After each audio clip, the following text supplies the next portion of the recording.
ये जो खबर आपकी मोबाइल स्क्रीन के ऊपर आपको नज़र आ रही है, उसके 4 स्टार जर्नल ने ये लेटेस्टली कहा है कि 2025 फरवरी 28 को हमारी चाइना के साथ जंग हो जाएगी।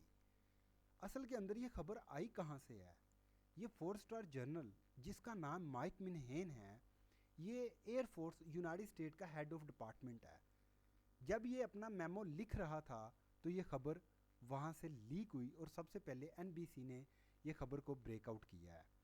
50,000 सर्विस मेंबर इसके अंदर काम करते हैं। 500 जो हैं वो एयर जेट इसके पास हैं।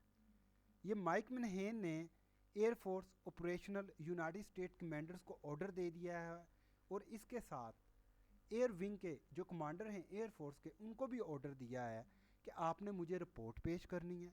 रिपोर्ट पेश करनी है चाइना के ऊपर चाइना की लड़ाई के ऊपर, और जो आप एफर्ट कर रहे हैं उस लड़ाई की तैयारी के ऊपर, उसकी आपने मुझे रिपोर्ट तैयार करके देनी है।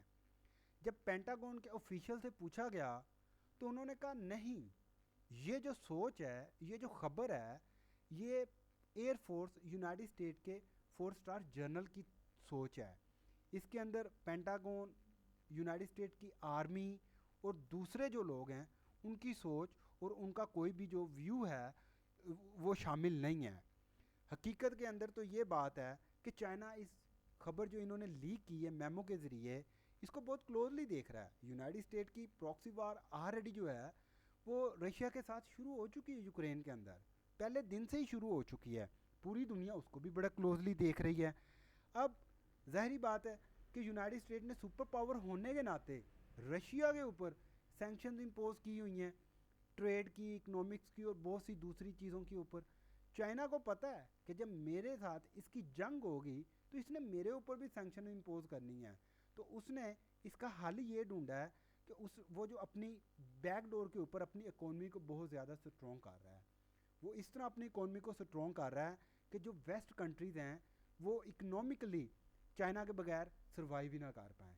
एक तो वो ये कर रहा है। दूसरा पॉइंट ये है कि चाइना खुद जो है उसकी इकोनॉमिकली रिजर्व बहुत ज़्यादा उसके पास सेफ हैं, और वो अपनी इकोनॉमी को इस तरह बिल्ड कर रहा है कि अगर वो सैंक्शन अमेरिका 2025 में, 26 में, 27 में जब भी वार शुरू होती है वो लगाता है तो उसको उसकी सैंक्शन जो है वो चाइना को हिट ही ना कर सकें। अब लेटेस्टली क्या हुआ है कि डच का जो प्राइम मिनिस्टर है वो यूनाइटेड स्टेट जनवरी के मिड के अंदर गया हुआ था। यूनाइटेड स्टेट के प्रेसिडेंट जो एक्टिव जो बाइडेन है, उसने डच के प्राइम मिनिस्टर को यूनाइटेड स्टेट के अंदर व्हाइट हाउस में कहा कि आप एक्सपोर्ट ना करें सेमीकंडक्टर की चाइना को। उसने अमेरिका के अंदर ही बैठ के यूनाइटेड स्टेट के प्रेसिडेंट को कहा कि मैं जो है वो एक्सपोर्ट अपनी नहीं रोक सकता हूँ, मैंने उसको सेमीकंडक्टर जो है वो एक्सपोर्ट करनी है।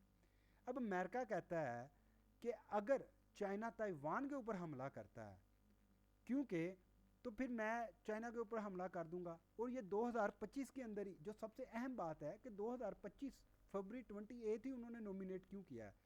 वो इसलिए उन्होंने नॉमिनेट किया है कि वो कहते हैं 2024 के एंड के ऊपर ताइवान के अंदर भी प्रेसिडेंशियल इलेक्शन हो रहे हैं और यूनाइटेड स्टेट के अंदर भी प्रेसिडेंशियल इलेक्शन हो रहे हैं। यूनाइटेड स्टेट अपनी कंपेन के अंदर जो है वो बिजी हो जाएगा, तो चाइना जो है वो मूव ऑन कर सकता है ताइवान के ऊपर। असल के अंदर ये जो जंग है ये सेमीकंडक्टर चिप की जंग है। ताइवान जो है वो 91% उसकी मोनोपोली है पूरी मार्केट के अंदर, पूरी दुनिया के अंदर 91% जो सेमीकंडक्टर चिप्स हैं वो ताइवान के अंदर तैयार होती हैं। उनके पास बड़ी मैसिव और हैवी किस्म की जो है वो मशीनरी है, उनके पास इंजीनियर हैं। तो इसीलिए चाइना कहता है कि जी ताइवान जो है वो मेरा हिस्सा है। अमेरिका को लालच है कि वो उससे सेमीकंडक्टर चिप्स ले रहा है और फिर आगे पूरी दुनिया को सप्लाई भी कर रहा है। असल के अंदर ये जो वार है ये सेमीकंडक्टर की वार है। अमेरिका ने 2022 के स्टार्ट के ऊपर और 2021 के एंड के ऊपर दो तीन मुख्तलिफ अपनी यूनाइटेड स्टेट की स्टेट के अंदर ये सेमीकंडक्टर के प्रोजेक्ट को लॉन्च किया है, फैक्ट्रीज को लॉन्च किया है, लेकिन उनको एक्टिवेट होते होते 3 से 4 साल 5 साल लग जाएंगे। इसीलिए उन्होंने ये डेट दी है फरवरी 2025, जिसकी वजह से उनको ये टाइम मिल जाएगा कि उनका जो एक्टिवेशन का सेमीकंडक्टर फैक्ट्री की प्रोसेशन है वो मुकम्मल हो जाएगा। अगर आपको ये वीडियो पसंद आई है तो इसको सब्सक्राइब कर दें, चैनल को सब्सक्राइब कर दें, बेल आइकन के बटन को प्रेस कर दें और लाइक के बटन को भी प्रेस कर दें।